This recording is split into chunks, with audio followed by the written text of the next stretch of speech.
I would like to thank the Academy and my viewers and my subscribers. Oh, these awards just mean so much to me.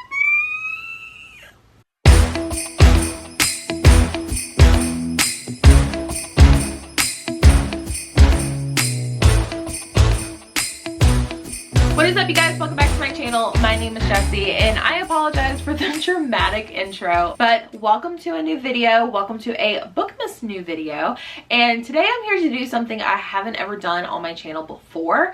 I'm going to be doing some bookish superlatives. I think this is super fun, and I feel like this is a good way to like give recommendations as well, especially towards the end of the year. So all of these bookish superlatives are, I believe almost all of them are only books I've read this year. I'm pretty sure. I made this list yesterday, so I'm having a hard time remembering, but I'm super excited. I hope you guys find this video fun. If you want to see more videos like this, make sure you give this video a big thumbs up and hit the subscribe button. And if you want to support me more, I have a Patreon where you can join me and all my other patrons where we have super fun.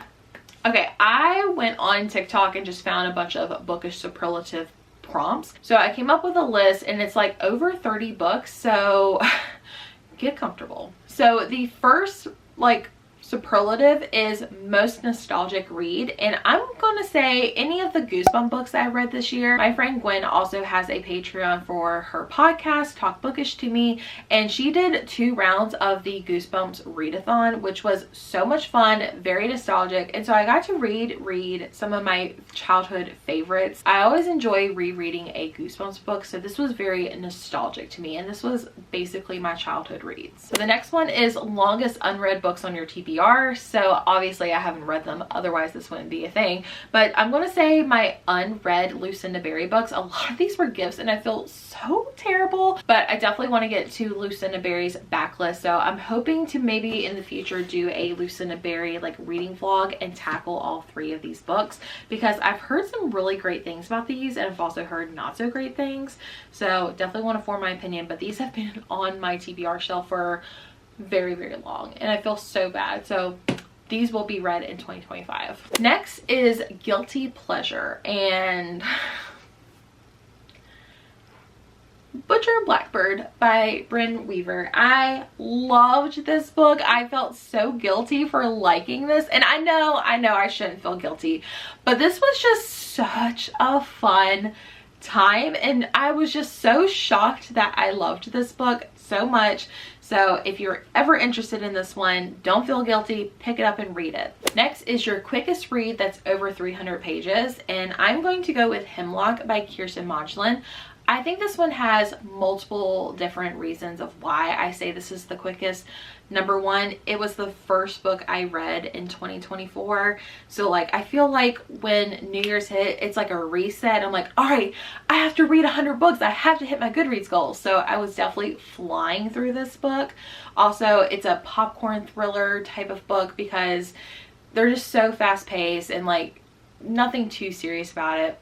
Also, I think another reason why I flew through this one is because it's like 75% romance and like 25% like thriller horror. So I was like speeding through this romance. So very quick read. Next is Biggest Plot Twist. And so the book that I read that had the biggest plot twist to me, even though I did not like this book, but I did not see that twist coming at all, is War D by Frida McFadden. I didn't like this one because I don't think the main character should ever be in the healthcare system. That's just my personal opinion. However, the twist at the end, I was rocked, okay?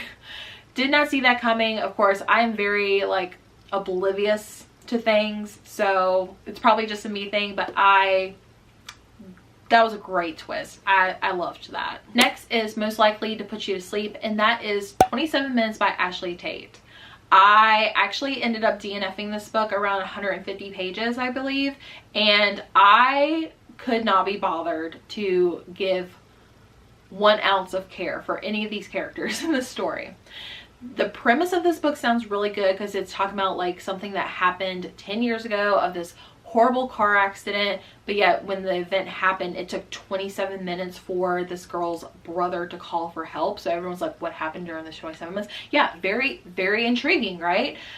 No, this was like, you know, nothing of the sorts. It was just like, oh, these people and all their other problems. No, I didn't care. No, put me asleep.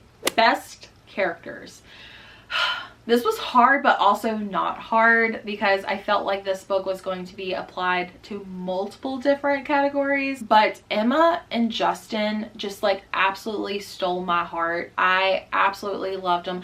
I love all the characters from Abby Jimenez's world. Like, they are just the sweetest people ever. And Justin just has a way with me. I also really loved Emma. I found her to be very relatable, and I just absolutely loved them. And I was rooting for them 100%. So, best characters. Next is a book that you would love to like go into that world. And so I was seeing like books I read that were very tropical. However, there was one specific setting that just really like won my heart over, and that is Prince Edward Island from This Summer Will Be Different by Carly Fortune. I just loved the scenery. I loved, like, I feel like I was actually there for each of the summers, and like it was very coastal and beachy, but yet it's different beachy than like the beaches that I go to. So I just absolutely loved the setting, and I definitely want to put Prince Edward Island on my travel list. Okay, the next one is Regret Purchasing, and I feel like I'm cheating a little bit because I didn't technically buy this one. However, this one is going to be Saint X. I not only bought one book in 2023, but I bought another copy of this in 2024, read the first chapter, DNF'd it. Yeah, I don't know why I felt the need to use my book credit from the book exchange to buy it again, but you live and learn, I guess. A book that you started but never finished.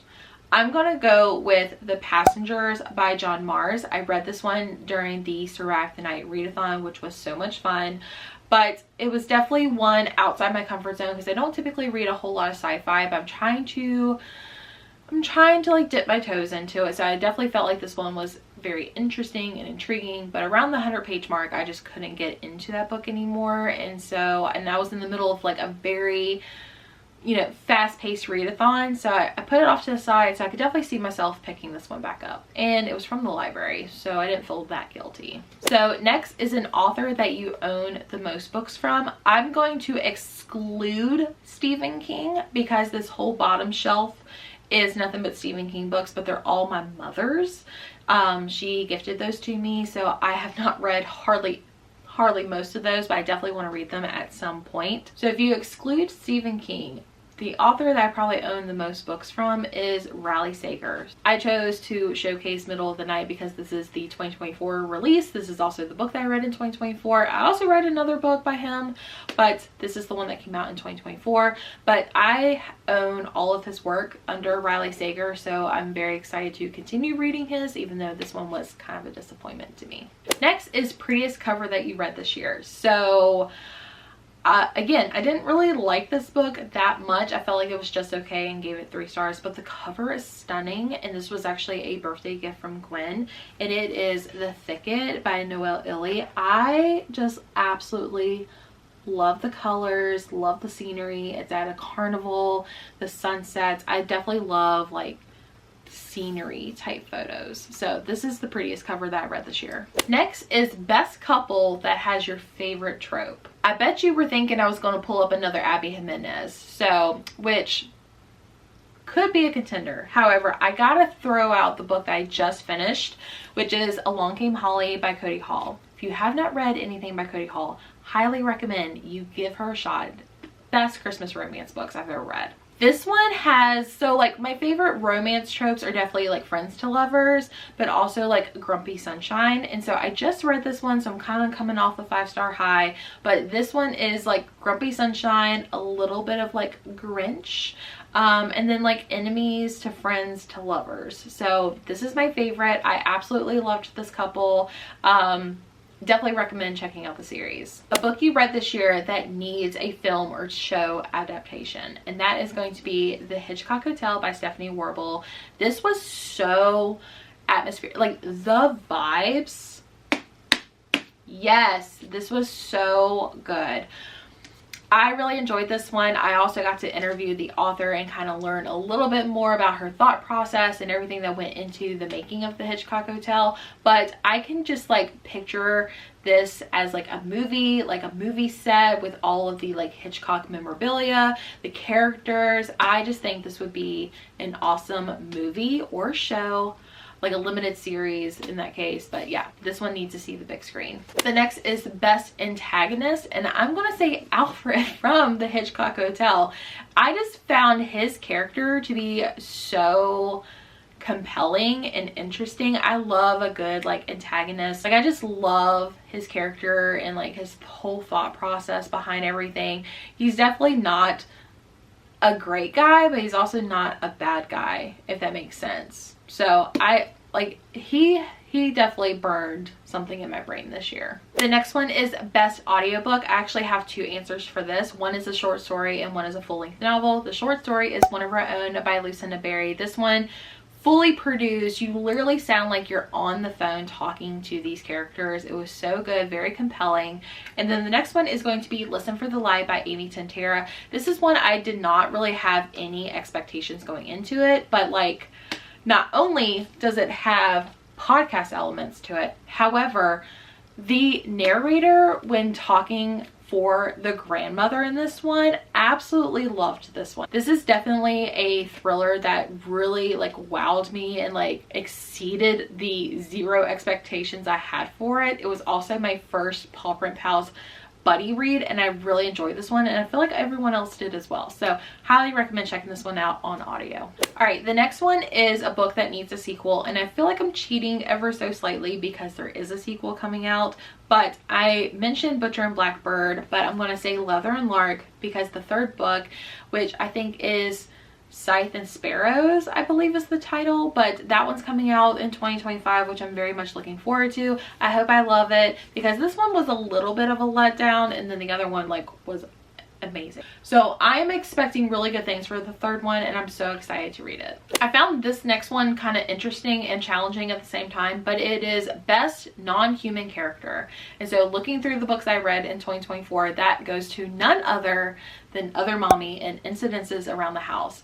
She very crazy and chaotic. This book is so good, super creepy. I actually read this book for Sav from Riveting Reads Book Club, Lights Out Book Club, and this was such a fun time for me, her, and Liv to talk about this book. It's super creepy. She's definitely a non-human character that sticks out, so definitely check that one out if that's your vibe. Next is the most relatable character, and I hate to bring out a repeat, but I absolutely love these characters, and I definitely related to both of them, and that is Emma and Justin from Just for the Summer.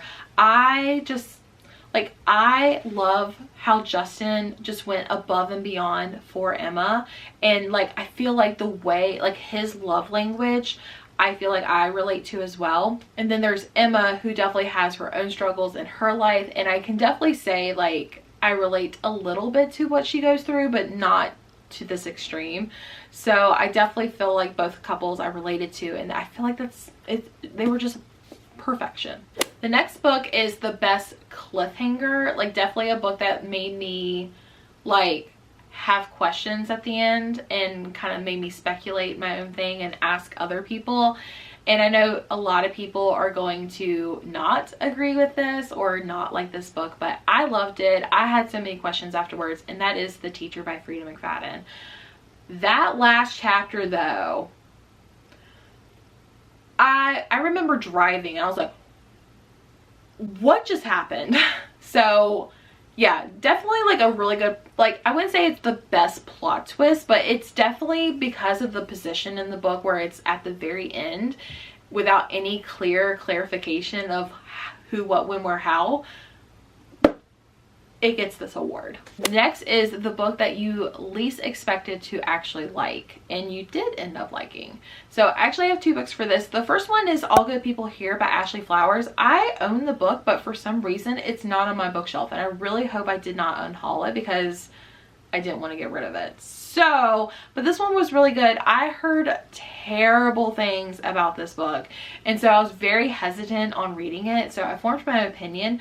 Although I didn't like love it, I liked it enough to where I wanted to keep it, and I feel like it would be a good recommendation. And I definitely want to check out more by Ashley Flowers. Next book is Two Sides Every Murder by Daniel Valentine. I loved this book. I think I gave it 4 stars, and the reason why I'm saying this is I don't read YA thrillers or horrors. I just don't really care for that age range when it comes to thrillers, and I loved this one. It was campy, it was creepy, it had everything I wanted. The characters did not get on my nerves like they normally do because of immaturity. I would say if you want something that has like Blair Witch Project, The Parent Trap, and Friday the 13th, this is definitely on par for that. The next book is a book that is overhyped, and I know some of y'all are probably gonna send death threats to me, but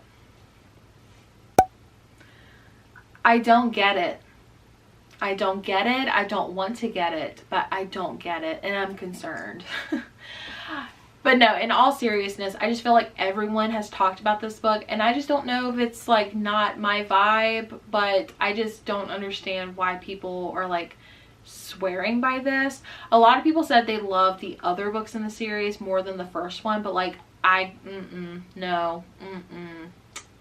No. Next is the funniest book, and this is going to be a short story also by Frida McFadden. It is the widow husband's secret lie. As you can tell, it's really hard to say it all in one go, but this book is, I never laughed so hard and gave a book 5 stars in my life. This was so, okay, first of all, if you're going to read this book, you're not going to go into it expecting it to be amazing, okay? It is not good, but like, it's so funny. It's supposed to be funny, but it's, my favorite thing about this book was she even made a joke, like the author made a joke in her story about Frida McFadden. She called out her own self.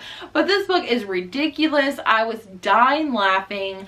Like, do not expect anything amazing besides just like going in for laughs, and that's it. But it was fun. I highly recommend. Next is a book that actually made me cry. This was hard because I'm not like a huge crier when it comes to my books, but I actually did find a book that made me cry within the first 20% of the book, and that is Home is Where the Bodies Are by Geneva Rose. I know this one has a lot of mixed reviews, but like the sudden sadness that you get from reading the very first part of the book, like I literally had tears coming out of my eyes. Like I wasn't bawling my eyes out, but like this book did make me shed some tears, and I really enjoyed this book for the most part. So next is a book that you are most likely to reread. Again, sorry for the repeat book, but I just loved this book so much, and I'm not ashamed of it, okay? This year I actually reread Part of Your World, which is the first book that I read by this author, and so I think in 2025 I definitely want to reread this one, but I think I also want to read Yours Truly as well, because they are just so good. Like I love them. Next is a book that you feel is underhyped, and I'm gonna go with a book that came out. It's a celebrity fiction book, and I haven't heard anyone talk about it, and I loved it, and it is Mistakes We Never Made by Hannah Brown, who was the Bachelorette at one point. And this book is so good. I loved the romance between the books, and I don't understand why no one's talking about it. I loved it. I highly recommend people trying this book out. Like, please pick it up. Hype it up. It's good. And if Hannah Brown is going to make more books like this in the future, I'm all for that. Next is Best Palette Cleanser, and I know I've mentioned this author quite a bit, but Frida McFadden is a way to go. I would definitely say The Boyfriend, because this definitely has a little bit of like romance and thriller aspects, but like, if you also go into her books not expecting like true masterpieces and you're just there for vibes and a good time, I think she's a perfect palette cleanser. So, okay, the next one is Best Cozy Read, and I'm not like a huge like cozy reader. However, there is one that I just recently read and it definitely sticks out to me, and I personally found it very cozy, but it is The Most Wonderful Crime of the Year by Ally Carter. This one has romance, it's like a locked room mystery. Like, I don't know, I felt cozy and it's like, I loved this. Like, if you like Knives Out and you like romance and like Agatha Christie, I think this would be perfect for you. But like, it just was cozy to me, if that makes sense. I loved this. Next is Best Book to Travel With. I'm not sure if this is the best book to travel. However, this is a book that I did travel with and I gave it 5 stars and I absolutely loved it. And it is The Paradise Problem by Christina Lauren. I absolutely loved this one. It was perfect. It was the perfect beach read for me while I was at the beach, and I just loved it. The scenery and like, it was just perfection. Like, honestly, when I was reading it, I wanted to also reread it, which is very strange because I've not had the best track record with Christina Lauren, but like, this book was so good. I absolutely loved it. Next is the book that you were the most excited to read, but it didn't work out. I actually have 2 for this. The first one is Funny Story by Emily Henry. I don't know what's going on with Emily Henry, but like, the first 3 books she wrote were like 5 stars, some of my all-time favorite romances. And then the past 2 have just been like really big letdowns for me. I gave this one 2 stars, which I know a lot of people loved this book. I know it's won 2 awards on Goodreads, which that's fine. However, it's not for me. I have just been very disappointed, and honestly, going into 2025, I'm very hesitant to even pick up her books. Like, the next one sounds really good. However, I don't know if I'm going to pick it up right away. The next book, I've mentioned it multiple times, but this was my most anticipated thriller, and that is Middle of the Night by Riley Sager. This one I did not like at all. I gave it 2 stars. I didn't like this one so much that I ended up raising The House Across the Lake from a 1 star to a 2 star, and this is the bottom of the ranking for me. I don't know. I know this is this was a very different book for him, like writing in a male character. It's not like any of the other books that he's written, but I personally was not a fan, and I do know he's putting out something different in 2025, but I'm looking forward to it. I probably will pick it up because I know it's going to be different. So the last category is the book that you plan to recommend the most, and I have a romance and a thriller option since that is typically what I read. Are we at all surprised? Abby Jimenez, Just for the Summer. Pick it up. You're not going to regret it. I absolutely love it. So I've talked about this one quite a bit, but I am also going to say my thriller pick is Listen for the Light by Amy Tantera, just because I feel like this one doesn't get a whole lot of buzz about, and I really enjoyed it. I like this one, just kind of like blew me out of the water because I had such, actually not low expectations, just no expectations. So I definitely say give this one a try. I feel like it's a good like entry, but also like even seasoned thriller readers would also enjoy it. So these are my 2 picks. All right guys, that is the end of my bookish superlative video. I hope you guys enjoyed this one. This was just all for fun. My little superlatives don't mean anything, so please don't take anything at heart. But yeah, this was so much fun. I definitely want to do this next year. Give this video a thumbs up if you agree, and don't forget to subscribe, hit the notification bell, and again, you can support me over on Patreon where we're having a lot of fun. But I will see you guys all in the next Bookmas video. Bye.